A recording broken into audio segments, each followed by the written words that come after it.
Ayun guys, magandang araw po sa inyong lahat. Ayun, ngayong araw po ay araw ng linggo. Ayun guys, at kahuhulaw lang po ng ulan ngayong tanghali. At pakahulaw nga po ng ulan ay pumunta po ako dito sa paayusan po ng motor. At dinala ko po itong motor ko uli na naman kasi nga po na-flat po yung gulong. Kaya diniretso ko na po dito at papalitan na po ng tubeless na gulong. Ayun guys, at tinanggal na po ni kuya yung sa harapan na gulong at tubeless po yung ipapalit. At syempre doon din po sa hulihan ay papalitan din po yan ng tubeless. At ang sabi ko nga po kay kuya ay yung malapad na po na gulong ang gusto kong ipalagay dyan. At syempre maraming salamat po doon sa nagbigay ng panggulong po namin dyan sa motor. Ayan, at hindi na po kami mapaplatan kasi araw-araw ko pong ginagamit yung motor paghatid sundo sa mga bata sa eskwela o kaya po ay maihatid ako mapunta sa babuyan o kung saan man po ako mapunta makuhang gulayin. Kaya napaka-importante po itong sasakyan na to. Kaya maraming salamat po sa nagbigay po ng pan-tubeless po ng aking motor para sa gulong. Ayun guys, at tubeless na po yan pareho. Medyo may kamahalan nga lang din po yung gulong kasi ang pinagbayaran ko po dyan ay nasa 2,480 pesos po lahat kasama na po yung labor. Ayan guys, at nagpapasalamat naman po ako dun sa nagbigay at matibay na gulong po yung tubeless. Katulad po yan ng motor po namin dati na meron po kaming Rossi, naka-tubeless po yun. Kaya matagal pong mapudpod at saka matagal pong kumbaga po ay hindi basta-basta mapaplat. Kaya malaking bagay po itong gulong po talaga nito sa motor.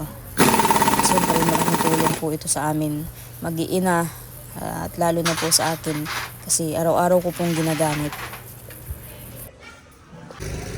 Ayun guys, bagong tubeless po ito, parehas na gulong. Ayan, bago po yan.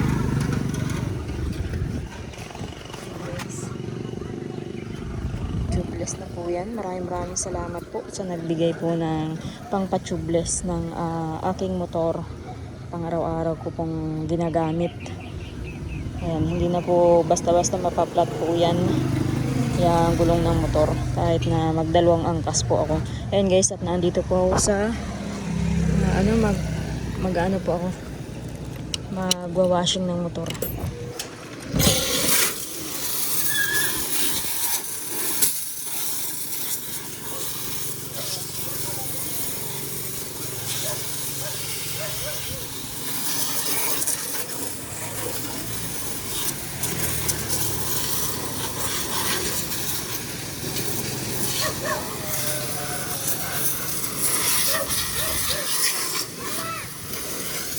Mabuhangin pong maigi kasi pag nagpaparaulan po ay dami pong talsik-talsik ng buhangin. Maghapon ay po ang gantang hali, uulan po kanina. Ngayon nga lang po ako nakalabas at magpaparaulan po kanina. Buti po ngayon naghulaw-hulaw na po yung ulan.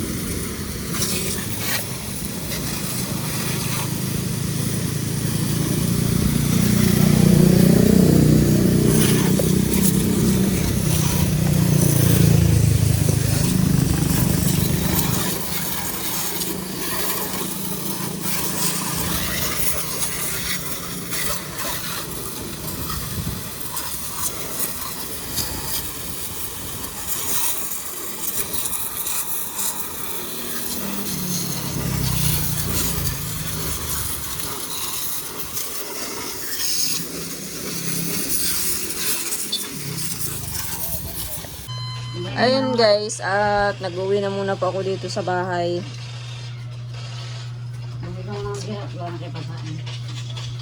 Ayan, wala po kaming bigas.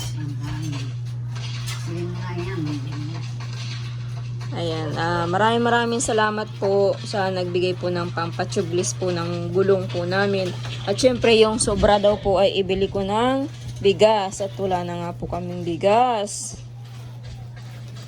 Sardinas na nga po ang ulam ni Rona. O, kumain si Rona.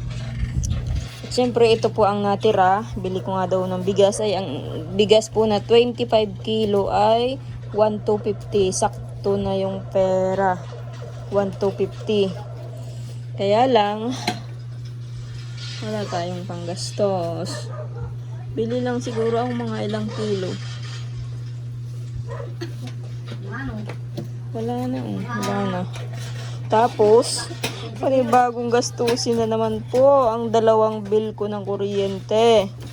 Kasi po, itong bill ng kuryente na to, 1,393. Ayan, 1,400 na din. Dito po ito sa bahay. Tapos, may bill pa po ako ng kuryente. Kukunin ko pa yung ano ko doon, yung bill ng kuryente sa kabilang bahay. Madadagdagan ito. Hindi ko alam kung magkano yung bill doon. Sa kuryente doon. Ito na po. Naantay mo. Sino? Ito na po. Ay, upo. Ito na po. Upo. Ay, upo. Ay, upo. Ay, naya na pala. Ayan guys, tabi ko na muna ito. Due date pa naman po ay 1 linggo pa. 1 linggo pang palilipasin. Buti pa sila nanay walang kuryente. Solar lang. Sa amin naman po hindi pwedeng walang kuryente. At kailangan yun. Buti sila nanay at kuwan. Pwede sa gasira. Wala mang ano. Mamaiyak. Pinapabaron pala Ha? Mamaya kukunin ko yung bill ng kuryente doon sa kabila. Sila Lara may bill ng kuryente. Ay, doon nga pala yung nagbabayad sa ano. Kapit-bahay nyo lang at nakikabit lang nga pala si Lara.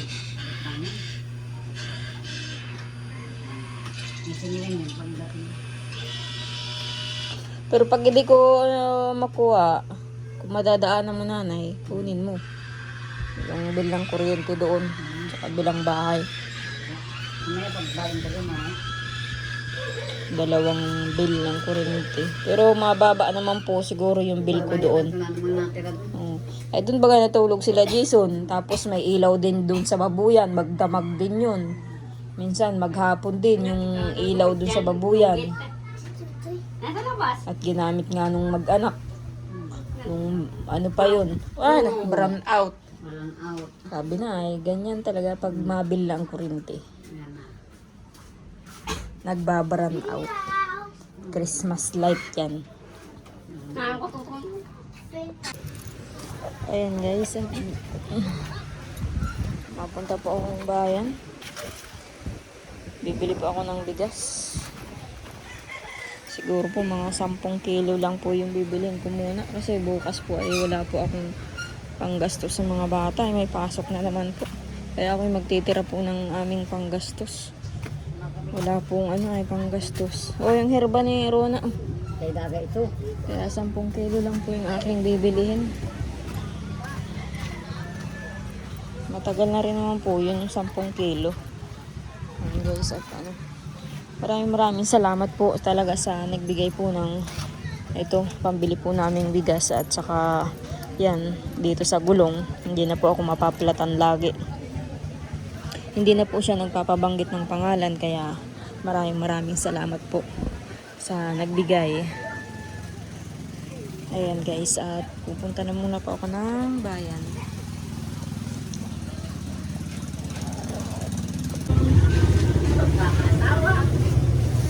$57. Parehas lang yan itong ating pinukuha. Ayan guys, bumili naman ako ng 10 kilong bigas.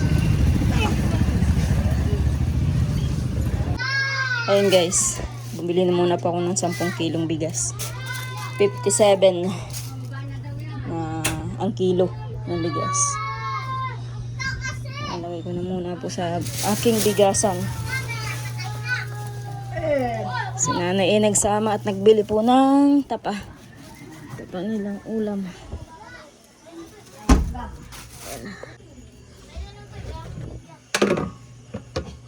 Ayan, may tira pa naman pong kaunti.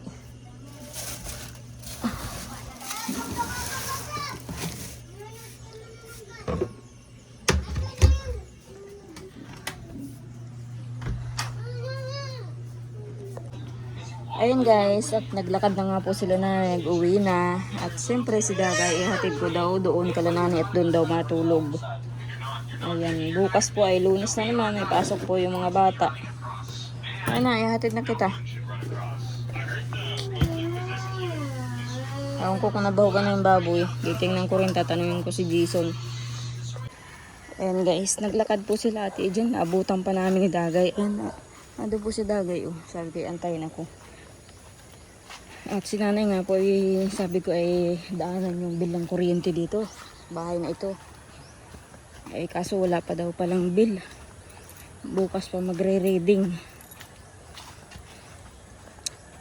Nakapagbahog ka na ng aso? Ha? Nabahugan mo na? Ha? Saan mo na ilagay?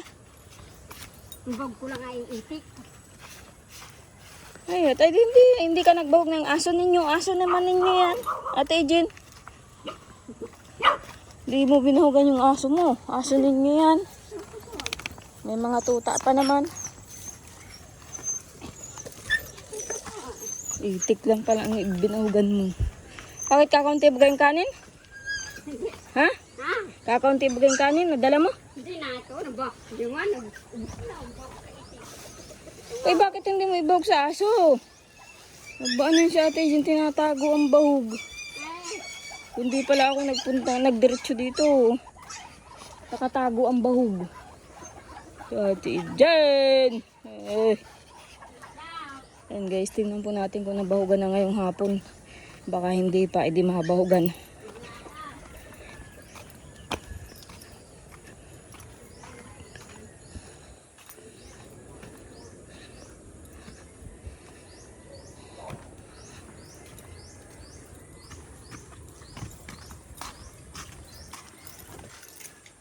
Ay, ang daming bahog.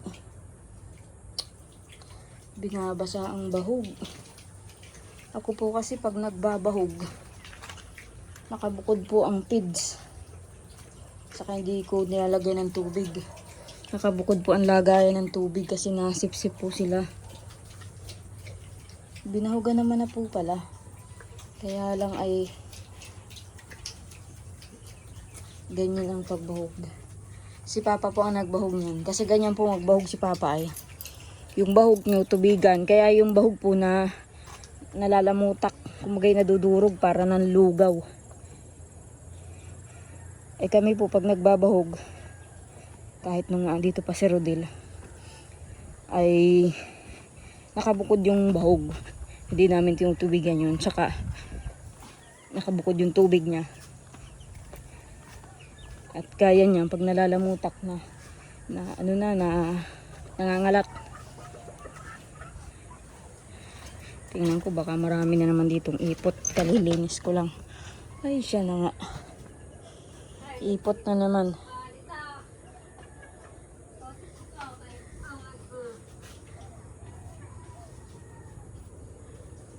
May mga lawa na pati oh.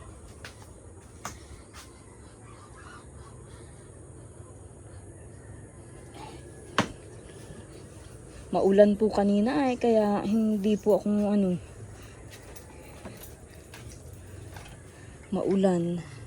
Tanghali na nga po, alauna na po yun na ako nagpa-tubeless ng gulong. Kaya hindi na ako nagpunta dito, nagpaparauulan kanina.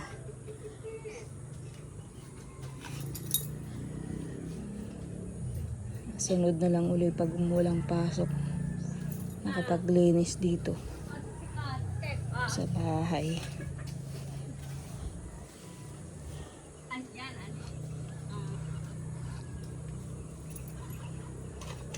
Pag ate dyan may dala kang bahog, ibabahog mo na lahat.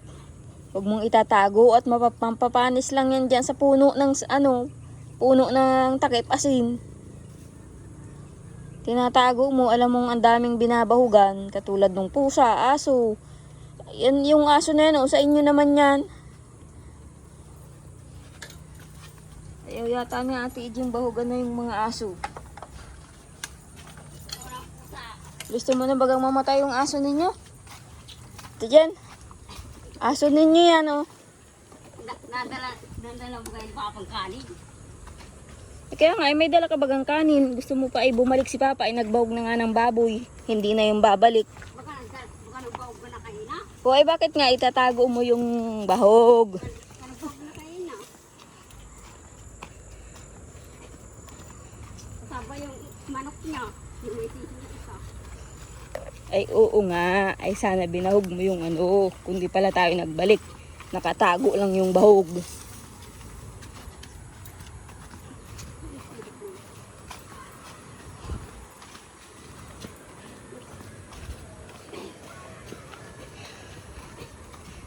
Ayan, si Dagay lang iyahatid ko at bigat na kayo, 3 na kayo, di ko kaya kayong iangkas. Maglakad na lang kayo ni nanay. Si Dagay na lang ang angkas ko at hirap maglakad.